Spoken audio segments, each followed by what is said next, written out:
I don't know that at any point in my restaurant career I ever worked 40 hours, honestly.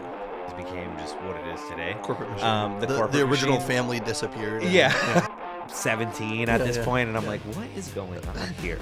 I'm like, is that guy bringing his own booze to the restaurant? Maybe we didn't know what it was, but inherently as a human you realize these things that are considered. For anybody that's listening and not viewing, I guess, Danny brought me a blind as well.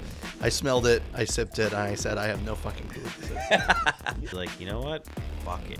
Why don't you just move with your brother to California? This is the polar opposite of what should be happening. This is like a little blurb of San Francisco in Texas. There's a value into making a wine list approachable and something that can really be a vessel to let people know about the great wines of the world, but you don't have to charge a crazy amount. You have a company like RNDC, not RIP. Yeah. Sorry. Burn in hell. No, sorry. Oh, I would never say that. Cheers. Cheers, Danny. Welcome to the podcast. Thank you. I feel like this is long overdue. So thanks for your patience in getting in here, but you also sound like I was going to say thank you for your patience. you don't have a busy schedule, clearly. As many people in the restaurant industry, you're working more than 40 hours. I don't know that at any point in my restaurant career I ever worked 40 hours, honestly. Yeah, that's one of those things where I think you kind of sign up with that once you like really know the industry. I think when you first, get in the industry, you like become a host or an SA or whatever it might be. You aren't really super sure about what's going to happen. But I think once you start getting to like server, bartender level, you pretty much know I'm most likely going to hit overtime, and especially when it becomes like management level, I'm definitely going to be working like at least 50 hours, if not more. Yeah. It's so funny to me that like a salary in a restaurant industry like exists, but there's no such thing as overtime. Kind of like, is there a salary in another job that you work where like overtime doesn't really matter? Like, I don't know. I was going to say, especially like if you're punching in and punching out, I guess. But like outside sales, like salary doesn't really matter because we don't punch in, we don't punch out. Yeah. So, yeah. No, I agree. I mean, I had a partner who worked in like a tech accounting kind of situation, and they had a salary, but they would kind of faux punch in and out. And, if they had worked like an egregious amount of hours that week, they would get some portion of overtime.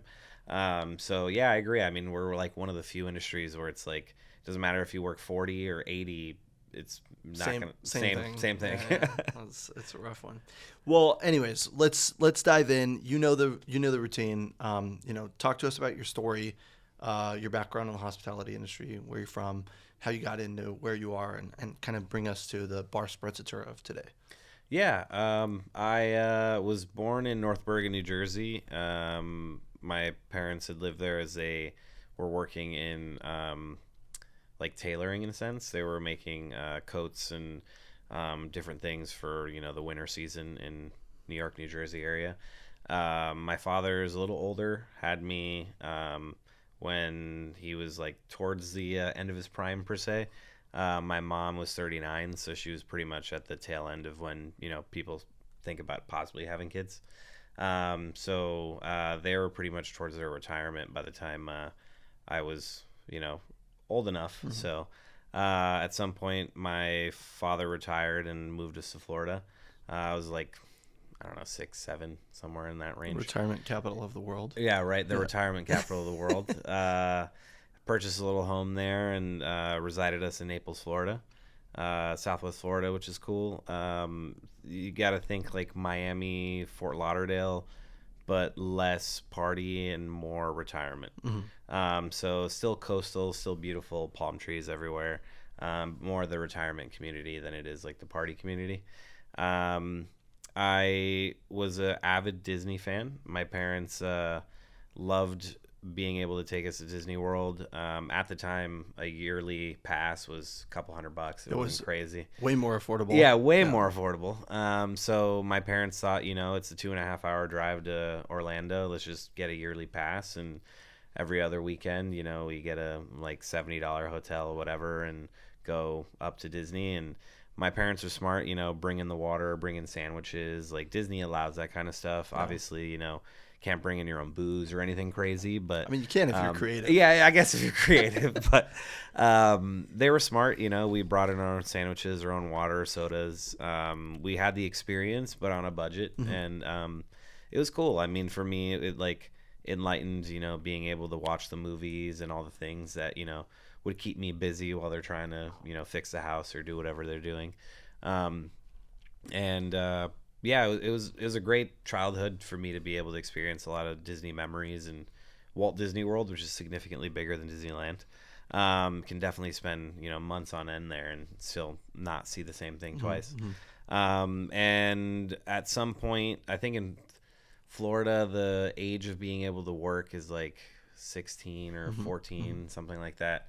I remember being a sophomore in high school, and I could legally work, but it was like 20 hours a week or something. Yeah. And so my parents were like, hey, at this point, a Disney pass is like $800 a year. So this is getting ridiculous. Yeah. You got to be chipping in. So I was like, you know what? There's this new fast food joint opening up across from my high school. It's called Culver's. And, there's a lot of Midwest people in that Southwest Florida, Naples area, people that lived in Michigan, Illinois, that kind of area. So Culver's is a Wisconsin-based fast food joint. Think of like higher end, like how McDonald's wanted to be when they first started. It's like the restaurant burger but quick, and then McDonald's became just what it is today. Corporate machine. The original machine. Family disappeared. And, Yeah. And the hedge fund took over or whatever. 100%. Yeah. So Culver's, I think, to me was like what McDonald's was originally doing. It's like good food. It just happens to be quick. And that was my first thing into cheese curds, which I didn't know what that was, but it's like a byproduct of cheese, and you can fry them in a beer batter, and they taste delicious. Yeah. But yeah, so that was my first real opportunity into working. I was like, you know what? I don't have any experience. I'm like 15. The only place that's going to hire me is somebody who is brand new, has to have like 50 employees to be hired, so you can kind of like cut through whatever happens and get your like core 30 employees or whatever. I was at least smart enough then with my parents to where they knew that the only way you're going to get a job is somewhere that's brand new, that's going to hire way too many people, because they're going to cut 20% of it, knowing that attrition. Some people won't work. Yeah. Thankfully, I wanted my Disney funds, so I worked hard and did my thing and went through training. Ended up becoming the drive-thru guy. Which was kind of crazy because as a kid, I was very shy. I was not really the kind of guy to really like go out and be like the class clown or anything like that. I was nice enough to where I got along with like the skater people or the jocks or whatever. I mean, I played freshman football for a few months before I decided this is not for me. And I love football still to this day, but just not my thing. And I knew like maybe drive-thru's not for me. But the manager was like, but you're really nice and you carry your words well and it'll work out. And I was just like, I don't know if this is for me. Yeah. But I tried it and was like, why not? And it was crazy to see like the vast amount of people that go through a drive-thru. I mean, you'll have like your questionable person in like a 1992 Hyundai, and they're ordering a burger, and you're just like, okay, and you give them your change, and you're like, I wonder where this money came from. Yep. And then you have like somebody rolling in like a Rolls Royce Phantom, and you're like, what? And then they go, well, my kids wanted some fast food, and I don't got time. I'm on my call. I got a meeting. Like, just give me the nuggets and the cheese curds. And I'm like, okay. So the great equalizer, right? Yeah. It really made me realize that there's a connection between food and how we consume it. And at the end of the day, if you have something as easy as fast food, but something that can represent quality, there's a thing between speed, consistency, and quality that people really enjoy. And it made me really have this thought for like, high quality and at the time, we're doing fast food. So, I didn't really know of what was going to become. But at some point, I'm making my money. I get, my yearly Disney thing. I'm going up with my parents. It's fun. I'm working one day in the drive-thru, and one of the guys that was where he had like a Dodge Charger or something. Like, it was brand new, but it wasn't like anything fancy. And he pulls in a few times, and then eventually he's like, comes into the regular station on a day that I'm working the cashier. And he was like, "Aren't you the drive-thru guy?" And I was like, "Yeah, I normally do drive-thru, but I do a shift or two on the cashier." And he was like, you have this like charisma and friendliness and approachability that you could even sense through a speaker, let alone, in person. I'm the general manager for Miller's Ale House right across the street. Would you happen to possibly want to become a host and or busser? And I was like, I don't know what that is, because the only job experience I have is at a Culver's. So I don't know what a host or a busser is, because people just walk in and order. Just straight poached you, though. I'm like, you mean the people that clean the tables? Like, I'm like, is that what a busser is? So he pretty much straight poached me, to your point. And I was like, I don't know if I want to, my family always taught me loyalty, and, good things will happen to you if you are good with good people and you make sure that you're in a good relationship with them, whether it's friendly or professional or business. So I wasn't that kind of person to be like, oh yeah, like, well, how much money am I making? Right. I was like, they gave me my first job and I've worked here for 6 months. Like, this is pretty cool to me. And he goes, well, how much do you make in your paycheck? And I was like, well, I work 20 hours a week. I make like $8 an hour. It is, X amount of dollars. And he goes, well, what does it sound like to you if you made the exact same amount of money, but you made $80 to $120 cash every night? And immediately I go, well, that's drastically would change my pay, because that's how much I make. Like, the whole 2 day. of those nights is what I make in a week. Yeah. And so I thought about it, and I talked to my parents, and they were like, at the end of the day, this is your first job, like, if you're doing a good job, then that means that somebody wants to give you a better life, and they have the opportunity to give you better money. This is the start of, what could potentially be the future. There's people that start companies, and then a big venture capitalist company comes in and it goes, hey, we want your systems and your IP, and we'll give you an X amount of dollars, and you can live a beautiful life in Hawaii and never think about it again. But this is like a mini version of that, where you work hard and somebody noticed that and wants to bring you into their restaurant. So, I told my brother, and it was funny. He goes, oh, that place that I get drunk at all the time? And Miller's Ale House at the time was owned by the Miller Brewing Company. I see. And it was like their venture into restaurants. And, they'd have like typical bar food. Their big thing was like this chicken tenders on French fries. I forgot what it was called. But they'd fry chicken tenders, and you could choose whether they were like hot, mild, whatever. Yeah. You could choose like a sauce that they drizzled on it, French fries, and it was like this like entree platter of just like fried goodness. Fried shit. And it was awesome. But my brother was like, yeah, me and my friends would order those, and we'd order some beers and cocktails and just get drunk and watch the game. Because Miller's Ale House was essentially like, every square foot of the corners were just TVs. Like, there, you could never look anywhere and not have a TV. Yeah. And so I was like, I mean, is it busy? Like, how is it? And he goes, I mean, it seems easy. Like, people are drunk, they're having fun, they're having beer, they're watching sports, and it doesn't seem anything like hard. So I was like, fuck it. So I decided to quit at Culver's, and the same thing happens when you're a good employee. They're like, oh, well, what can we do, and I was like, well, I'm making cash money on tips every night, and they're like, well, we can't provide that. Can't do that. Yeah, can't do that. So I end up going there and working as a busser and as a host, and it's wild. That was my first opportunity in the hospitality industry, and like true hospitality, not just fast food. Obviously in fast food, like, we're a bunch of high school kids, like, you don't see anything crazy.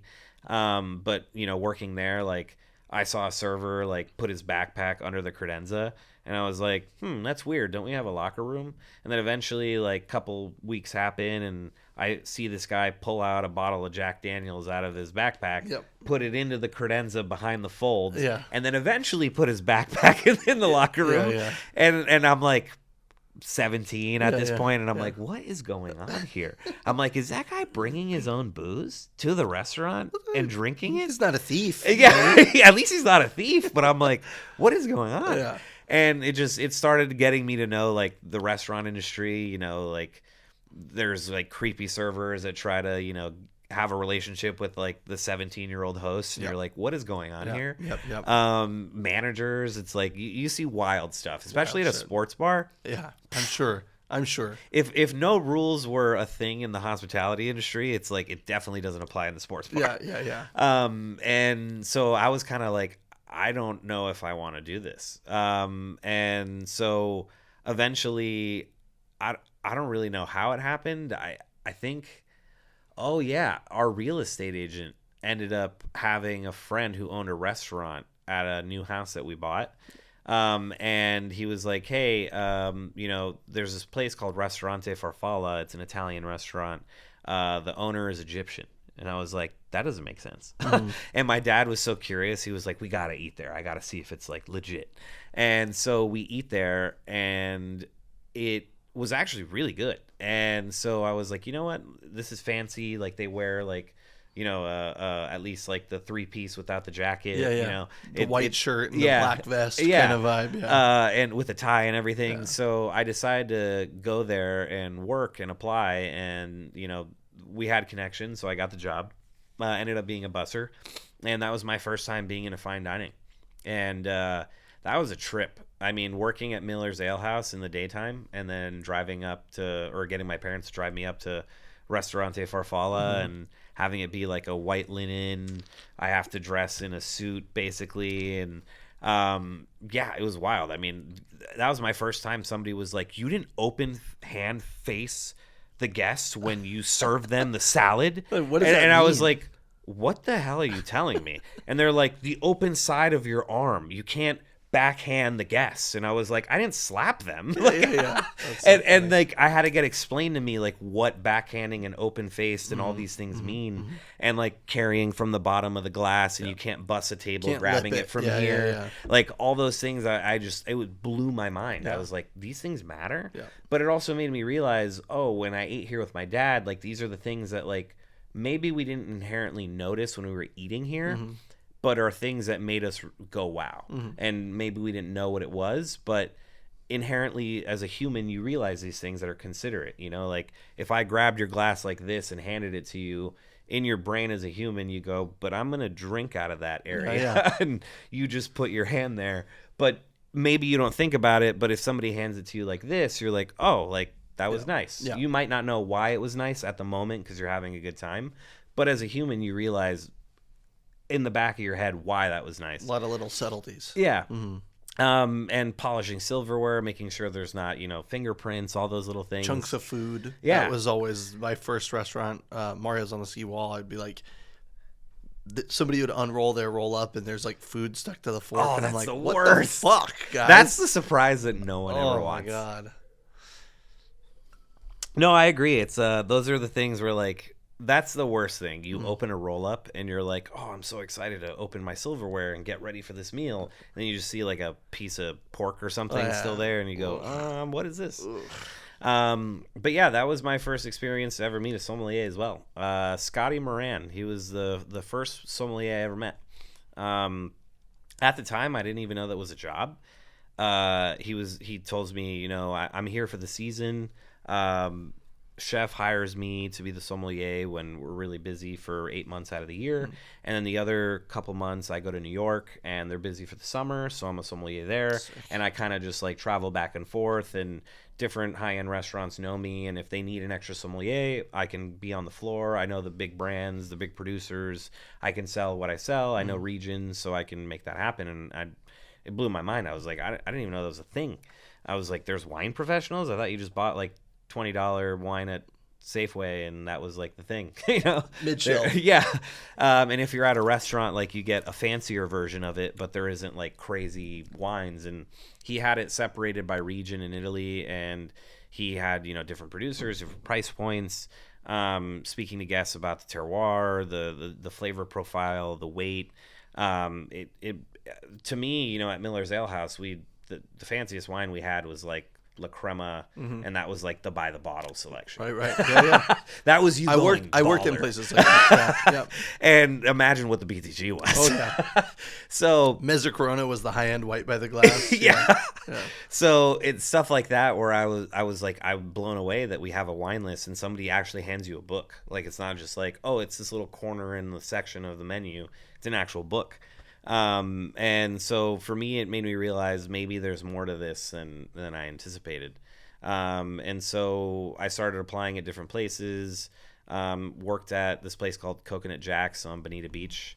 I wore a Hawaiian t-shirt as my uniform with khaki shorts. To be fair, it was always 90 degrees, so it was very hot. Yeah. But that was my first idea of really seeing like a more of a corporate structured wine list of like big names. Our bestseller was a frozen margarita, so that just gives you an idea of what we were doing. But you'd have fancy people that would come in and they'd be like, oh, we want the seafood platter of like scallops, lobster, you know, a grouper, mahi-mahi, the whole nine. And then they were like, well, get me a bottle of Jordan Chardonnay. Right. And they were like the fancy people. And go deeper into the wine list that was like closer to $200. Yeah. And that made me start realizing like, okay, like there's bigger brands, Alexander Valley Vineyards, you know, that make it out to Florida that you're starting to see, you know, of course, Opus One, the Mondavis. Yep. And it made me kind of realize like, okay, in a restaurant that's just pushes cocktails, it's so much easier if you just get them on a bottle of wine and just pour. Keep your eye on them. Oh, they're low. Pour. Yep. You don't have to ring in a drink and be like, dude, it's been 15 minutes. Like, can I please just get my cocktail? Yeah. It's the best. Yeah. And I realized then I was like, okay, maybe, you know, there's a niche to that. And I saw the tips for that. And in Florida, a pool house really isn't as familiar to them. Like, it's very much like you take your section and you are bestowed the honor if you are here long enough or the best server in sales to get the best section. New Orleans is that way. Yeah. You have to like buy out the old servers when they retire. Oh yeah, it's like a prestige. Like it's almost like you're being knighted. that you're you get section 3. Section 3 is by the water. Right. That's where the money makers are. And that's like, oh, okay, like I've been bestowed this honor now, you know? But yeah, so working there for a while, you know, of course I'm like the youngin'. I'm like not really allowed to drink because I'm not 21, and I'm probably at this point like 19, 18. And I'm trying to learn because I'm paying attention in pre-shifts about what we're talking about. And the owner was a big wine person and traveled to Napa a lot. And we had, you know, Cake Bread and all the big brands, you know, Saint Supri, Frog's Leap. Yeah, Frog's Leap, Silver Oak. You know, it was like definitely the big brands. She didn't have anything French or Italian, but it was definitely like big time Napa type of producers. But also Florida's like that. Like, it's retired people that fly up to Napa and they drink what they drink, and it's what they've always drank because, you know, 50 years ago, there was only 70 wineries in Napa. Yep. That was the ones that they knew. So that's a good to this day, they still drink Charles Krug. That's a good Even point. though they might know that in 1970, that was awesome. Yeah. Guess what? In 2025, that is not the only winery in Napa There's a lot of Ford drivers, a lot of Dodge drivers. So we see this in a lot of other markets, but then in wine, we always go like, I don't get it. But it's like, it's brand loyalty. I mean, we see it in shoes. You see it everywhere. Yeah. If people like Nike, they buy Nike. If people like Under Armour, they buy Under Armour. Yeah. And the same I buy thing, whatever's cheapest at Marshall's. That's you'd be my surprised. loyalty. The Silver Oak drinker will come in 3 times a month if they know that you have Silver Oak at a good price, and they will consistently drink it. Yep. That's just kind of how life rolls, to your point. But yeah, so that was my first indication of kind of knowing like, okay, you know, certain people like nice wines, drinking good food. Eventually I see an ad on Craigslist for Hillstone. And I was like, oh, that's that restaurant that's in that fancy mall that has like Louis Vuitton and Gucci and Prada and the Saks Fifth Avenue. I was like, oh, that's got to have money people. That's like my people in section 3, but a whole restaurant. The whole restaurant. And so at this point, I'm thinking like, you know, I want to make as much money. I'm a kid, you know, I'm just trying to like have fun in life. I'm not really thinking this is like what I'm going to do forever. But I apply, and, you know, I have to take like this IQ test and like this whole scenario. And it was like a multi-steps thing where they had 2 open positions, but they hired 10 people. And they made it take series of tests. They teach us like food running basics for 2 days and then test us on it. And it was straight up like Squid Game, where it was like, if you didn't pass, great, you got fired. Have a great job, have a great life, have a great time with finding a job. Like, sorry, you didn't make it through Hillstone's parameters. Woof. And so I just like, I'm getting to know people. I'm like, oh, Chris, like this is super cool. Da da da. Next day, I'm like, what? Where's Chris? And they're like, oh, he failed the. He's dead. He failed the wine exam. And I was like, what? Okay, so we didn't just give him another shot. And they're like, nope. They gave us 2 days of training, and they tested you on it. And if you failed, you failed. And that's hire it. 10, you keep 1. That's those restaurants. That's the mentality. 100%. And so it ended up being me and another friend, and we ended up being the only hired people. So I started working there and started realizing, you know, prime ribs and filet mignon and New Yorks, and, you know, really selling, you know, ahi tuna salads is like the cheap thing, but it's still like $38. And for me, that was like my mecca of like, wow, I've really made it. Like in Florida at the time, you know, you don't have the Michelin guide, you don't have, you know, anything that really testament of like what is like excellence in culinary. But for me, I realized like how hard it was to get that job. And for like us selling like a Lois Legator Pinot Grigio, we're selling Jordan Cab by the glass. We're selling, you know, to me now, knowing what I know, are like still bigger brand names, but it's not what we were doing at Coconut Jack's. Right. It was like taking industry leaders of certain regions that people know and putting it on a wine list. A little bit more of so a like global the champagne approach. Was Veuve Clicquot. Right. So it's like, okay, at least this place has champagne. But it's like what any person in the world would know is like good champagne. Maybe not to us now, but at least the standard yellow label. Somebody poured me a glass, I would drink it. The Grand Dame is great. Oh, the Grand Dame is sick. Yeah. But like for what we would, or any typical consumer would know, is the yellow label is at least quality enough to celebrate, buy at Costco, whatever. So they culminated a list that made me start understanding like, oh, okay, you know, like there's good wines in the world, and people will come in and have a prime rib and order a nice Zin or Cab or whatever. And for me at the time, I was like, wow, this is really my mecca, and made me realize like, okay, working in the restaurants isn't too bad.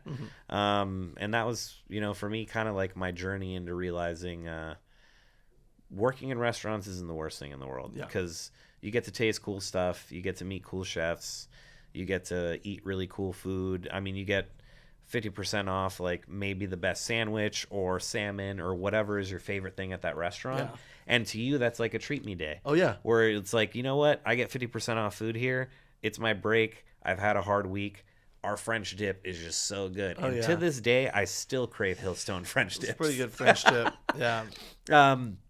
But it's like a treat me thing to where I was like, you know what? This isn't a bad gig. You get tips every day. You get to meet cool people. You get to be part of an experience. People that are celebrating birthdays, anniversaries, a new promotion, or they're celebrating being able to have like a business merger where they now made like $100 million or whatever. And that made me realize, you know what? Like, this is a cool industry to work in, and I don't mind doing this. But I know that's like a long story of it. That's fine. Yeah, I never thought, you know, to this day that my fast food job that got me to get my parents off my butt about having a Disney just pass to get every me to year, Disneyland, just to get me to Disney World, is like has Disney somehow World, become. Well, Sorry. Either way, that's a good distinction. No, it's no, like I stand corrected. Somehow it's like I'm still working in that industry today. Yeah. You know, and here we are, like almost a decade later, and well, I guess a decade later now. Yeah, much more. I'm 29 now, so yeah. Yeah.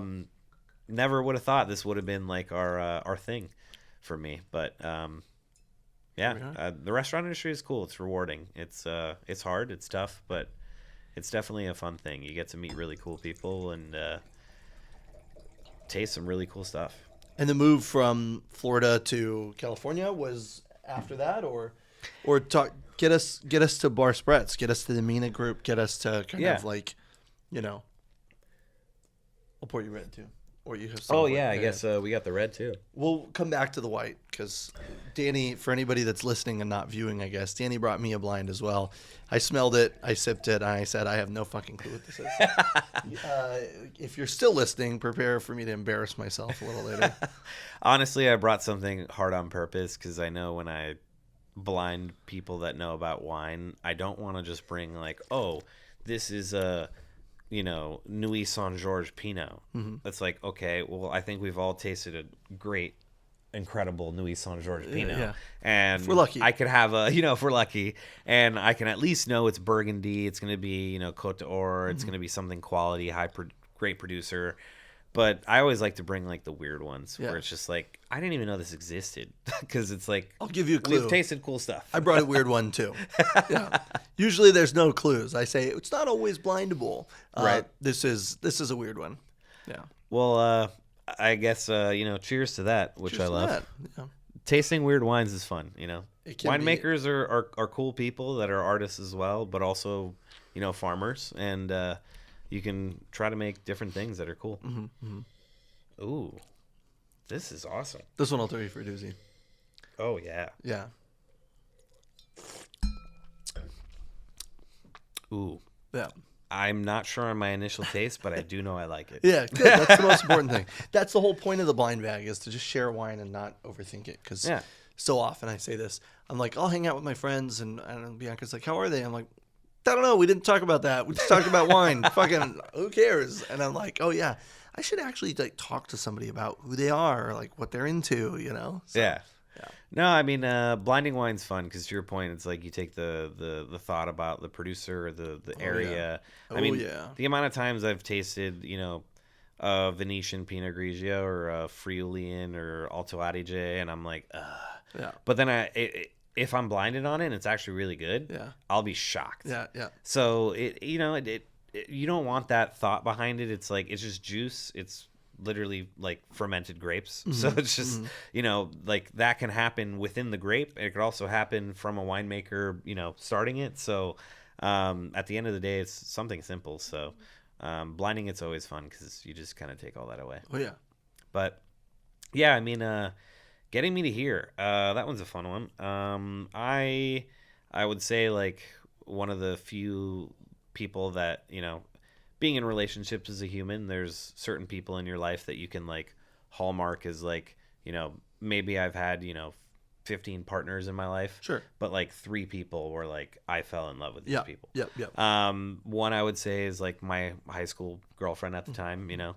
And then the other one was my partner that I actually met at Hillstone. Okay. And then the other one being my current partner today, which I love a lot. But she MVP, and I MVP, right, the sorry. MVP, exactly, the one that matters. That's right. But it was a partner that I ended up loving a lot, and you know, things worked out to where we weren't together anymore, and at that time it kind of happened at a weird fusion where it like the hourglass kind of like went into the center of like, I'm really falling in love with restaurants. I really love these high-end, you know, wines and food and these people that understand these things. And I, you know, have this partner that I love a lot, and I don't know what the future holds because I'm, you know, 20, 21 years old. And the hourglass kind of came together where, you know, we decided to separate. I became a server to a captain, kind of like a server supervisor in a sense, and then to the point where my manager wanted to start getting me into the management program at Hillstone, and so the hourglass kind of like came to the center, and I just realized, what am I doing? You know, I'm 21. I live in Florida in a retirement community where my father retired, and I'm working, yes, in a nice restaurant, but it's in like a mall that has Louis Vuitton, Gucci, Prada, like all these crazy brands, Rolex, and it's just old retired people spending their money Yeah. and coming here because it's like the best restaurant in the mall. Yeah. So I'm like, what am I really doing? Especially if, the partner that I was with, we decided to separate. Yep. I really love what I'm doing, but is it going to happen here? Is there a higher level? Yeah. Like, are we sourcing the best ingredients? Like my chef there was awesome and, sourcing the best he could from Florida. Sure. But he, I think, almost taught me too much to realize that it's not farm to table because we're in Florida. Yeah. Well, and within Hailstone's corporate budget. Yeah. Right? Because I worked for Landry's Corporation, and that was the same thing. The food was good. Chefs cared. They really gave a fuck, But another guy that I worked for that was a farm to table guy that used to work there said, it's like putting whipped cream on dog shit.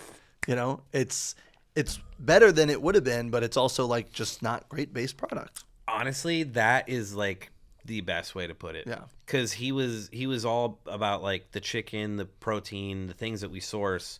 But unfortunately, I have to buy, whipped cream, or I have to buy, pastas, cheese, pasta, everything. butter from, Cisco.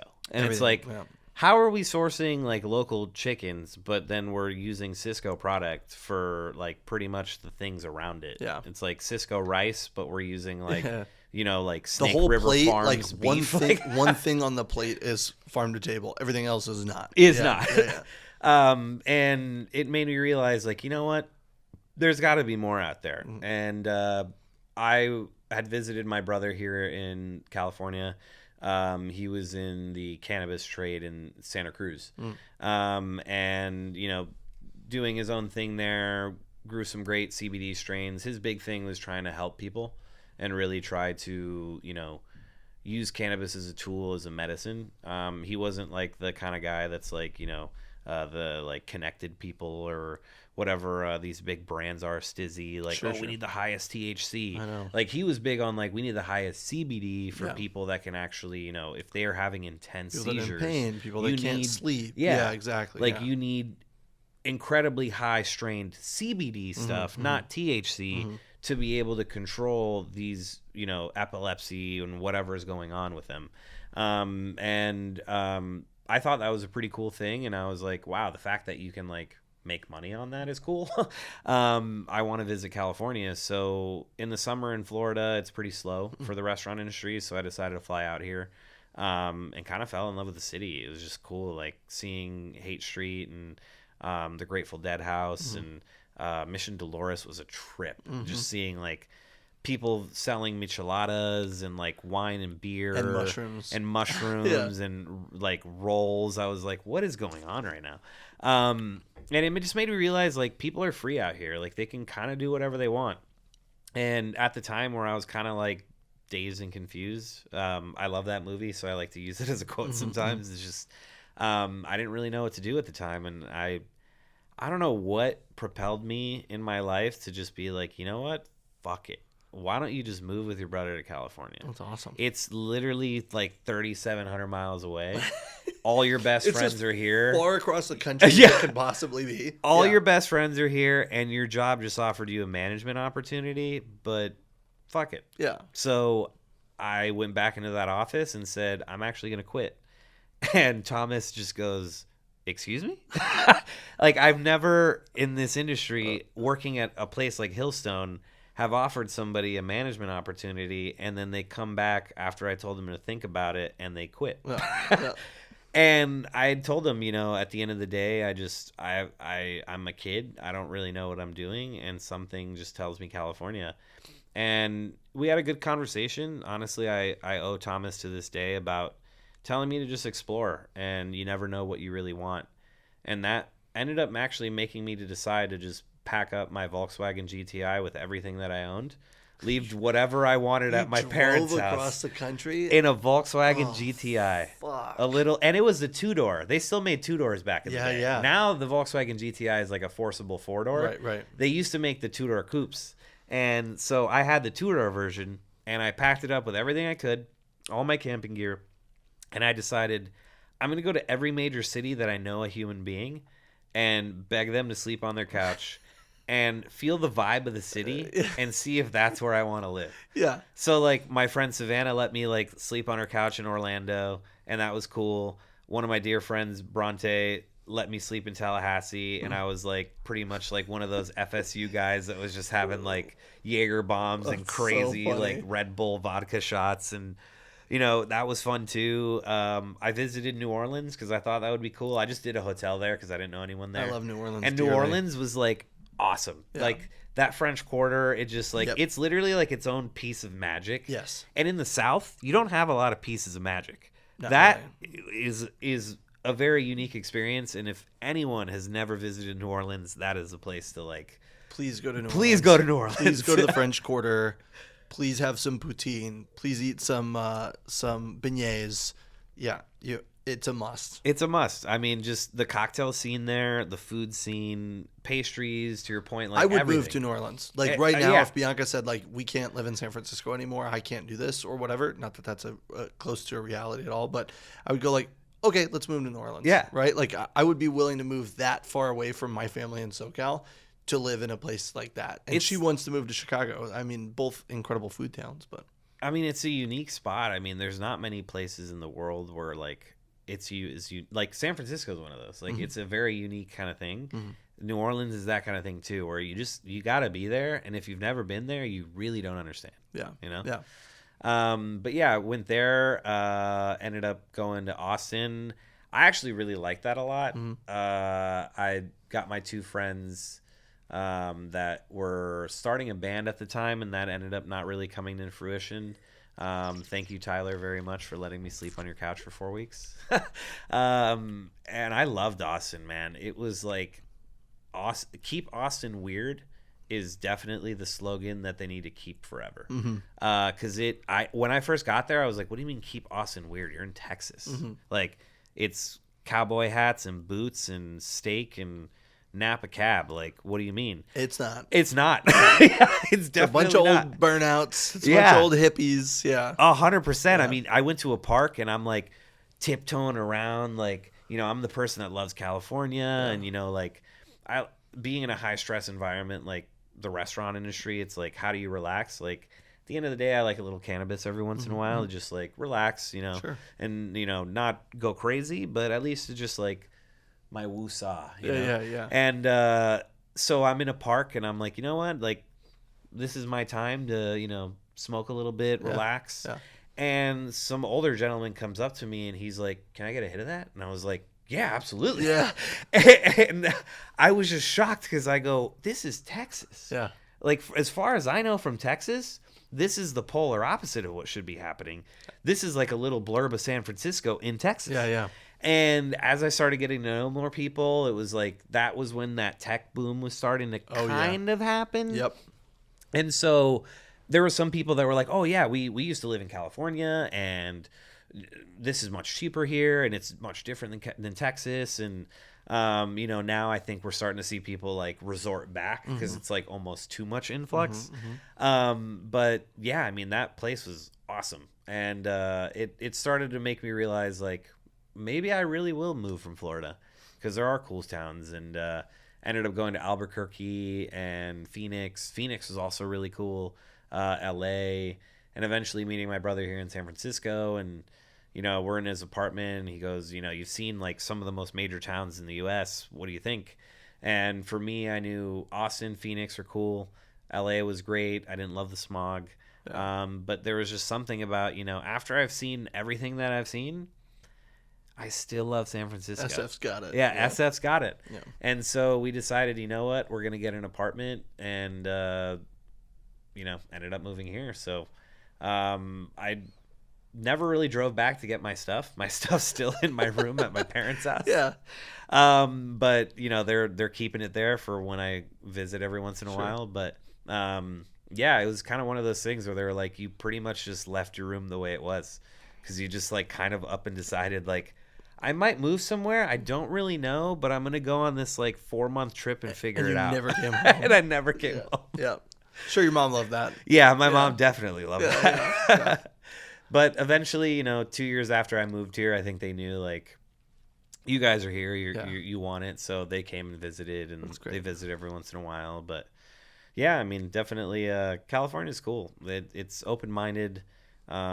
People love to just learn more, and explore the world, which is cool. Yeah. I feel like in Florida, it's like swampland, and there isn't much beauty in terms of like landscape. Sure. But here in California, people get that. Like, there's a beauty in a hike. I feel like if you told somebody who was born and raised in Florida, there's beauty in a hike, they would say, I don't understand what you mean. It's 95 degrees with 100% humidity. I might see a gator. Alligator's gonna eat me. Like there's no beauty in a hike. Exactly. Yeah. But if you tell somebody who's pretty much lived in like the Yosemite area their entire life, or like the Sierra Nevada mountain range, there's a beauty in a hike, they're like, what do you mean? I do 47 hikes a day. Yeah, that's true. Yeah. So yeah, definitely love being out here, and happy I made that decision. I'm an indecisive person, so it took me a crazy car ride and a crazy few months for me not having a job and just saving a bunch of money and just knowing like I don't know what to do, but I'm gonna figure it out. Yeah, that's awesome. There's beauty to that. And so you come to SF and you go directly into the media group. So that one was an odd one. I actually wanted to move to New York for a while, and I applied a bunch of jobs remote when I was doing this whole trip. Pretty much everybody was like, oh, you never worked in New York City, we're never giving you a job. I had the same struggle when I first moved to San Francisco. It was the same thing. I'm like, I've been a general manager of a restaurant. You won't let me be a fucking server? Yeah. Fuck you. Yeah. No, 100%. I was like, I'm a captain, and like I put in my resume with a reference that they offered me a management position in Hillstone. Yeah. You could call Thomas right now, and he'll verify it. Yeah. You aren't going to There's get a a Hillstone on server Embarcadero, position in New York? Like, Yeah. what's going on here? Yeah. So, yeah, it was one of those things where I just couldn't find a job in New York, and that's what I wanted to do because I had some family up there.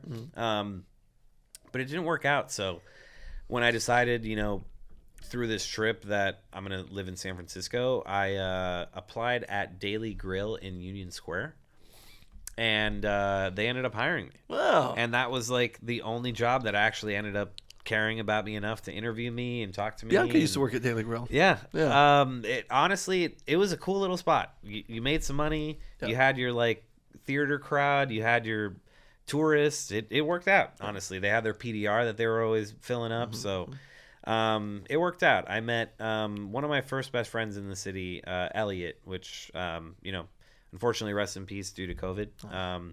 But he was the captain there at Daily Grill.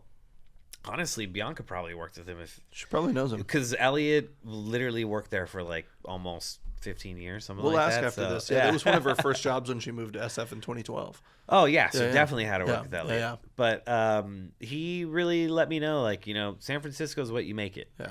And there's more Michelin star restaurants per capita than anywhere else in the world. There's also a hell of a lot more money in a 7-mile radius than he could ever imagine.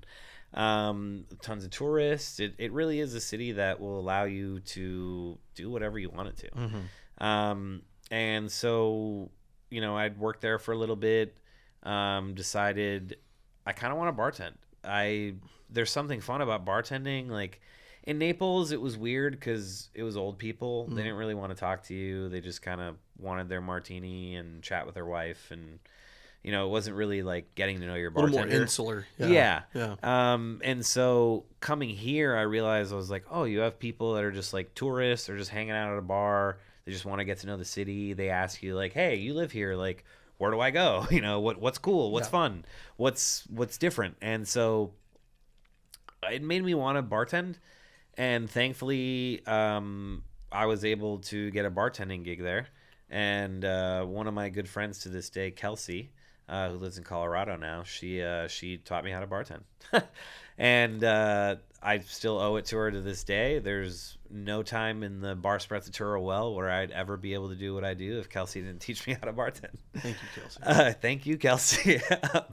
But, she taught me how to bartend, and I learned my classics. I learned, the basics of whiskey, gin, vodka, all those things. And I realized, I think I might need another job because San Francisco is expensive. I I was comfortable enough, but I wasn't happy. Like, you know, if I wanted to go on a date and like take her to a restaurant, that's not happening with one job. So I decided to put my feelers out, and I saw an ad, I think also on Craigslist, for the Waterfront restaurant on Pier 7. That place had been there, you know, since like the 60s. I think prior to that, Al had told me that it was like a dive bar, like Old Ship Saloon. And then there was some kind of other restaurant upstairs. It was like a Chinese or Japanese restaurant upstairs. Fine. Yeah.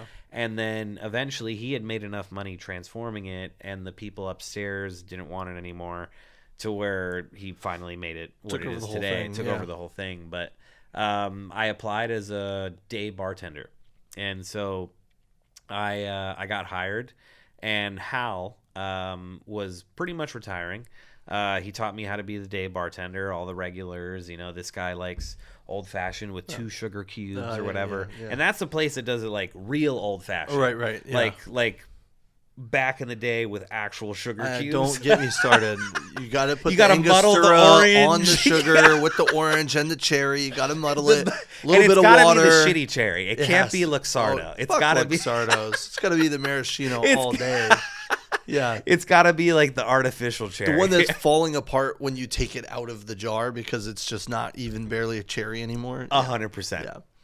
So he was the one that really told me like the old school bartending technique. Like when people ask for a martini, you know, like some people like it dry, some people like it with a rinse or whatever. Yeah. And just learning like how to make your own Bloody Mary mix and all that kind of stuff. And there was this guy named Anwar, and he was like a 30-year veteran of like the Four Seasons. And because Al and Cheryl were, you know, owners of the restaurant, but it wasn't like a corporation, but it was a mega restaurant, but just family owned. So you know, eventually they hired this guy who used to be a restaurant manager and the GM back in the day, but then left for the Four Seasons. Now he's like a consultant. So Anwar came on board and started, you know, trying to figure out the next team. And so the person I had taken over for the morning bartender gig, her name was Kimberly. She was taking over the GM role. She was the morning bartender, and Anwar kind of scoped her and was like, "You're good at what you do. Yeah. You have an eye for things. You are, you know, talented. You organize things well. You label things. You know, there's a potential here." And so, you know, at a family-owned restaurant, you don't have much candidates. So, you know, they hired her as a GM, and then they hired eventually me as the AGM, because they noticed the same thing in me, and they were like, "Oh, you date things, you label things, you FIFO, you make sure that labels are out." You know, it's like the little things that you would think that like aren't like the big basics, but you were like, okay, I guess this somehow makes me manager credential. Wow. So they eventually make me the AGM, and then Al is big on the wine list, and his big thing is like 2 times only. Sick. And which for us, we're not like, a lot of that I left. love that. Yeah. So he really made me love wine, and realizing that like, you know, there's a value into making a wine list approachable and something that can really be a vessel to let people know about the great wines of the world, but you don't have to charge a crazy amount. And so I managed an only California wine list through him. And after about, you know, 2 years, I realized if I'm ever going to really take this wine thing seriously, I can't ever just sell California wines. So there was an ad, I think on like LinkedIn or one of these more like, this is my first time venturing off of Craigslist, and seeing a MENA Group ad for a restaurant manager.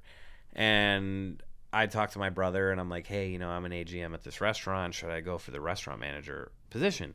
And he's like, to be honest, dude, you're 22 years old, and you're lucky to even be an AGM. So don't think of it like, should I demote myself to a restaurant manager? Like, you're very lucky to do what you're doing. Right. That's a big corporation. You should go for that. So I applied. I, you know, took the interviews, 5-6 different interviews with different people, and eventually ended up getting the job at Trailblazer Tavern, which was a Hawaiian restaurant in the Salesforce East building. R.I.P. Well, kind of. They still use it for pop-ups. R.I.P. Yeah, exactly. They still, you know, do whatever with it. But it was a really great experience to kind of show me the Mina Group and what they were doing, and a Michelin star chef and real systems, using stop tickets and using allergy stuff and asking dietary restrictions. That was my first time where I was like, wait a second, you should ask people their dietary restrictions. Isn't that a normal thing where if I go to an Applebee's, I'm like, by the way, I'm allergic to mushrooms. Tell me. Like, but that was my first time where it's like you have to ask people that. Yeah. And so it really dived me into what fine dining truly is, because Hillstone's a good step into it. Sure. But like Michelin Echelon is like a totally different scenario. And so that was my first really indication, and I'd worked there for like 6-8 months, and then COVID hit. And that was kind of weird. I was like, what's going to happen? I don't know what's the industry. Are restaurants going to be open? I mean, for us, it's like, if the restaurant can't legally be open, how do I make money? Yeah. So it was definitely a scary scenario. And then the government gave us $4,100 a month, which was pretty good. That's good money. Oh, at that point, when Mina Group was like, hey, we're going to do a to-go program, and we're going to do Michael's greatest hits from the city into a to-go program, you can still make money, and we're going to employ you, but we're going to basically sell everything out of DoorDash. Yeah.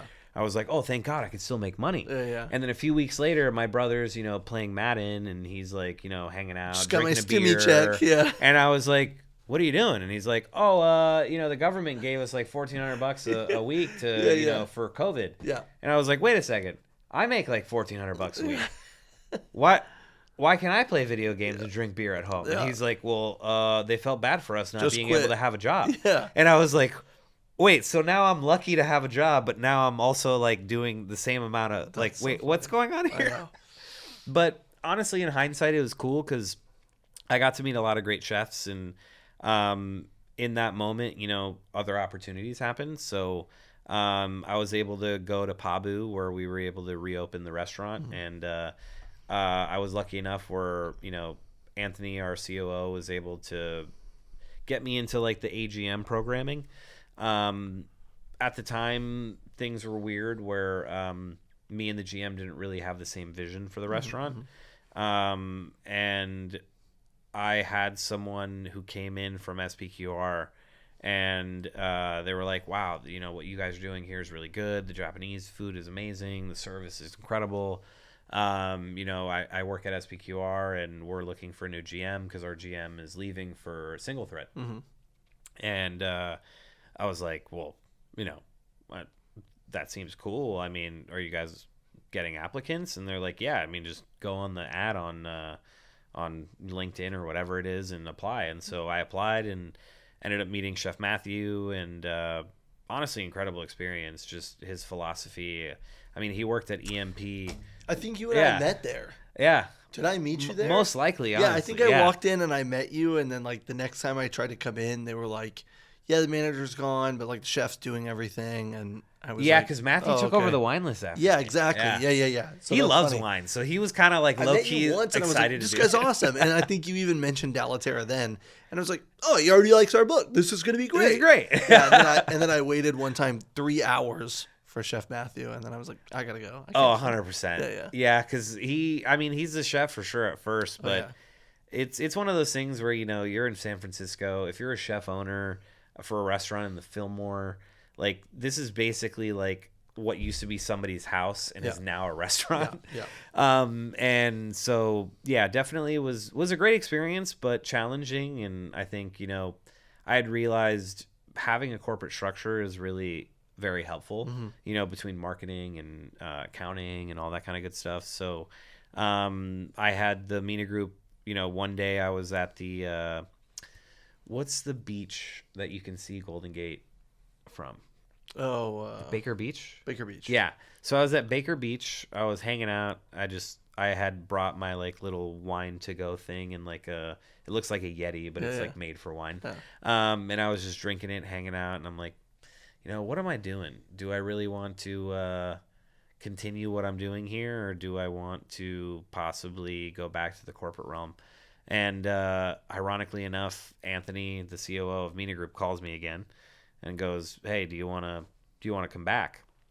And I'm thinking, honestly, I do really miss having an events coordinator and a marketing team, like A support group. a support group in general. And so I decided to finally come back, and so I joined as a corporate general manager. And at the time, the GM that I had friction with ended up, leaving.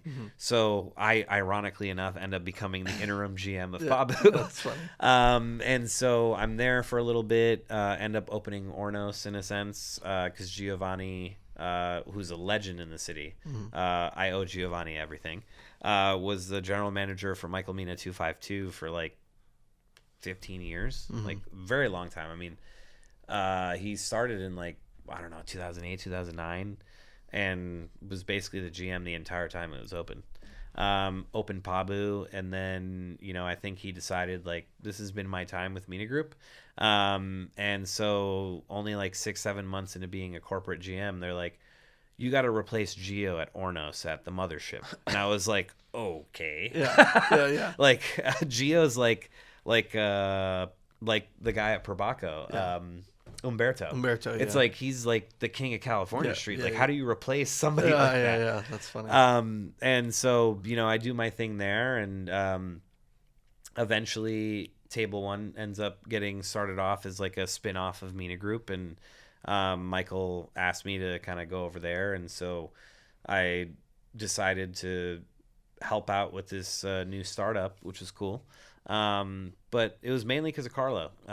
Carlo was the former beverage director of Mina Group, and me and him really got along. We're both Italian, and we're passionate individuals, always speak with our hands. And knowing he was the partner at that restaurant, and at the time knowing that, when you first open a restaurant, you might go through like 3 GMs because you never really know who's attaching themselves to what's going on. And we're trying to bend the reality of the restaurant. Yeah, and everyone has a different idea of what's going on, and ultimately they let go of their GM, so they had the corporate team taking over, and so I decided to join, and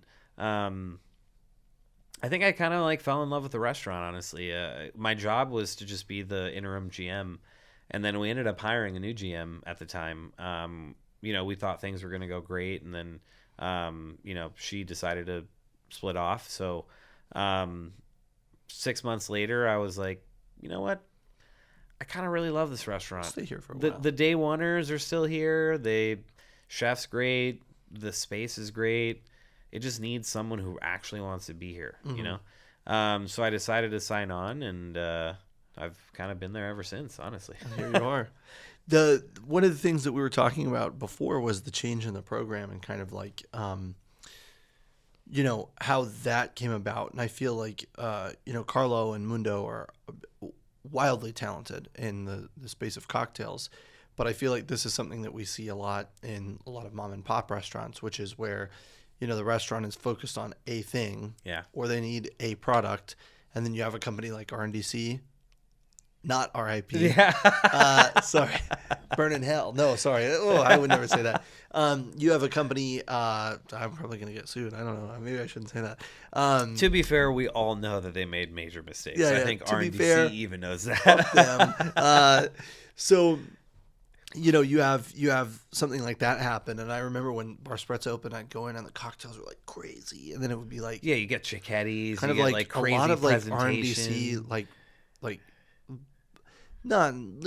breadbasket wines, like things that you'll always find, the staples of the brand. So I'm sure coming into that was like, took a lot of work to kind of transform that. Yeah, I got from most guests, they were like, oh yeah, you guys have like Safeway wine. Yeah. And I was like, oh, okay. Glad I didn't say that. Yeah. For me, it was kind of a lot to take in because I did love what we were doing, but I also realized as a sommelier, like, our wine program's not good. Yeah. But it also, our beverage director at the time, he's a mixologist. I mean, he's a cocktail genius. Yeah. So for him, wine's kind of like the secondary thing. It's a technical part of the job, but cocktails were his thing. So thankfully, when I took over the space, I was like, if I'm going to be the GM, I have to be the wine director. I can't be listening to somebody else because I'm going to be in that space. Yeah. And I don't even know what I'm going to sell there, to be honest. I don't know if it's going to be Lambrusco for days or Vermentino for days. See how it evolves. Verdicchio for days. Yeah. I don't know if I'm selling Barbera or Dolcetto. Yeah. To be fair, we don't really know what's going on there. Yeah. And so it kind of became like this dynamic thing of figuring out what people wanted. But it kind of became this beautiful thing where, testing the waters for a while. It's now become a thing where you can get a little bit of California, you can get a little bit of Italy. We have a Corvin list now, which is great, where you can kind of get different things. If you're, brave enough to be like, you know what, can I actually ask the Somm? There's times where people are like, I don't know if I want what's on the Corvin list, but I'm really interested in this random wine on the wine list. Wow. I will let you Corvin it. Yeah, that's awesome. At the end of the day, like, we're going to Corvin that Ruque that you have, because I really want to drink some Ruque, but I don't want to buy a whole bottle. Yeah, I mean, honestly, that's one of the cool things about the list is that, like, we specify in Northern Italian wines, Piedmont and Veneto specifically, and we still have Tuscany, Etna. I mean, people are always going to ask for that. I might not have certain things just because they might not go to the niche of what people are asking for, but for the most part, we gotta speed it up. Sorry, we're losing cameras. No, you're good. But yeah, it's pretty awesome to be able to have a program that has like a bunch of Barolo, a bunch of Barbaresco, different Venetian wines, things that people wouldn't expect, because for the most part, people drink Tuscan, I feel like, when it comes to Italy. And your hard work has gotten you a Spectator Award, so I really want to congratulate you on that, because that's getting that first step in is challenging, and it requires a lot of paperwork and things that you have to submit. So I appreciate that. Your Spectator program. Honestly, you were the first one to really kind of make me realize that. You know how many of my accounts apply for that and they don't get it? Yeah, I mean it's a good and bad thing, right? But it's step one, and then next year it's step two, and then eventually I had Caleb MacArthur on from Selby's yesterday, and it was the Grand Spectator Award. There's only 97 in the world. Yeah, you know what I mean. So that might require a little bit more storage space than you have. But, yeah. Let's dive into the wines really quick. If you want to finish this, I'll pour you a little white. Yeah. And then we can watch myself make a fool of myself. Does that make sense? Watch myself make a fool of myself. I feel embossing on the label, but I have no idea what it is still. The wax top, I think, throws it off, because it could be like Ravenel, or it could be no. I would say, okay, if I'm gonna blind it, I would lean towards an Italian wine, just because it's it would maybe make a little more sense. Yeah. And I wouldn't go Chardonnay, because I don't get any of the pommiferous fruit. I don't get apples or pears or anything like that. I've had a great wine from you before, the Côte d'Or, what do they call it? The Bussiador? Bussiador. Aldo Conterno. Yeah. I've had that wine before, which this doesn't strike me as that. This has like a little bit of salinity, and it has like, I don't know, it's tough. I mean, it doesn't, to me, speak of like Northern Italian, because it has a little bit more richness than I'm expecting, but it could be Lees, it could be Oak. I'm fucking clueless, but I'll do one last jab. If you had 3 varietals as a potential, what would it be? No clue.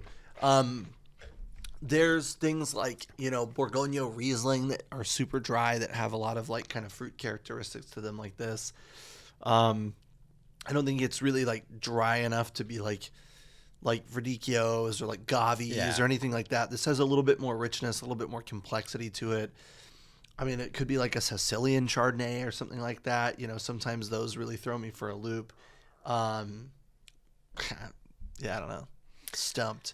So we recently went to Saison Wine Bar with Paul. Right. And he gave us this like Solera method triple blend kind of scenario from South Africa. Yeah. So it was like a Viognier from like 4 different vintages. Yeah, I remember, yeah. So this is pretty much that same kind of thing. So, Pasqua has been doing wines for a really long time.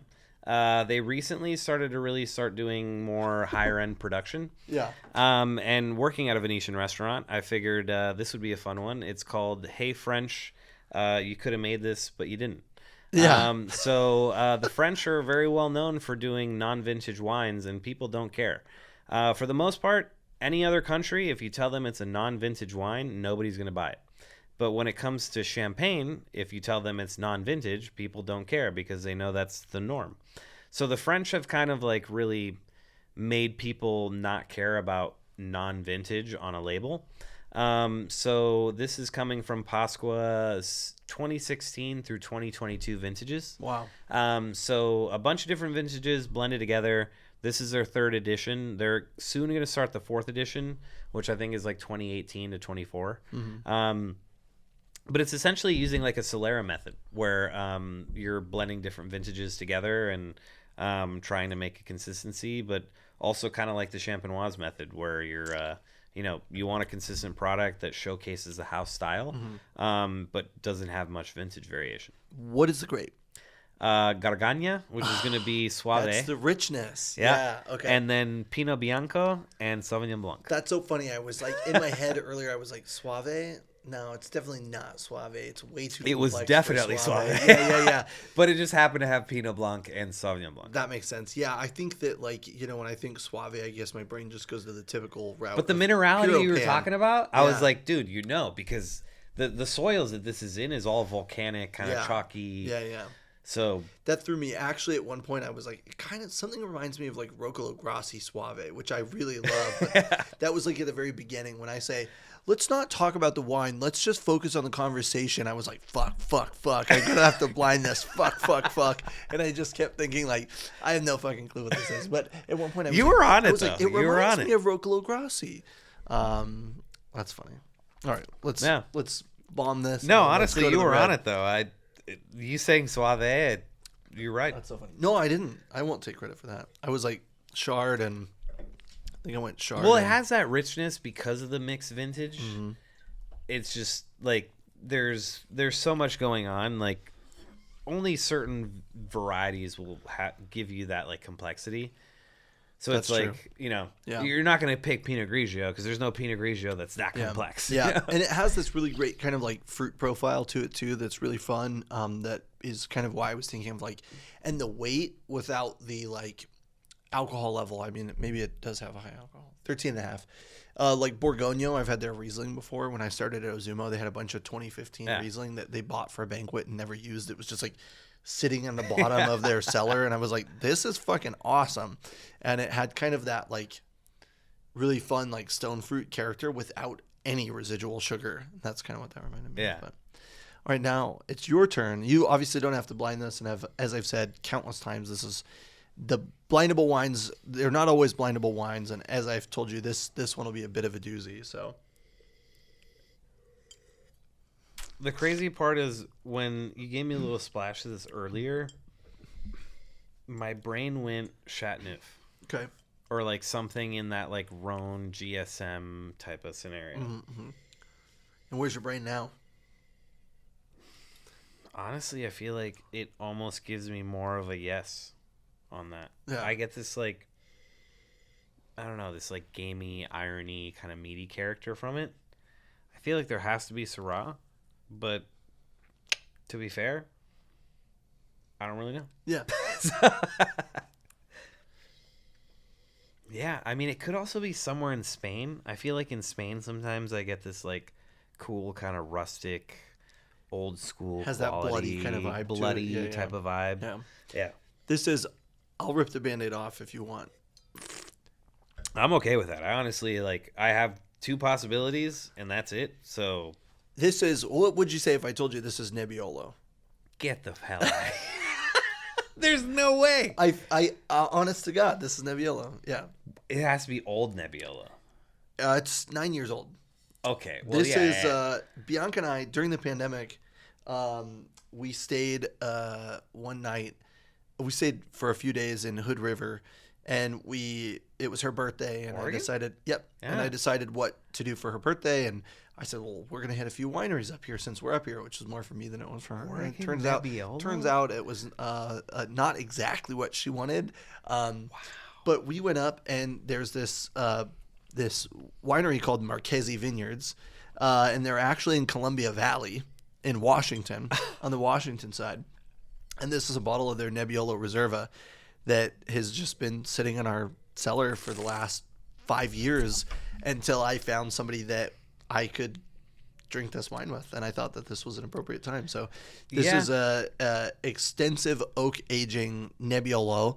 Do they use barriques or like smaller barrels? Yeah, they're using smaller barrels, Okay. not quite barrique, and they're using like second or third use. So it's not Boti, it's not barrique, it's not new or old school, but it's its own thing. yeah. And Dude, this is so they call cool. this the Buchanan, which I don't know what the fuck that means. I think it's like a Native American term for Honestly, for the soil or something. I love that remember. you did this because anytime that anyone goes to the Bar Sprezzatura, Carlo has this saying where if you want anything under 18% ABV, ask Danny.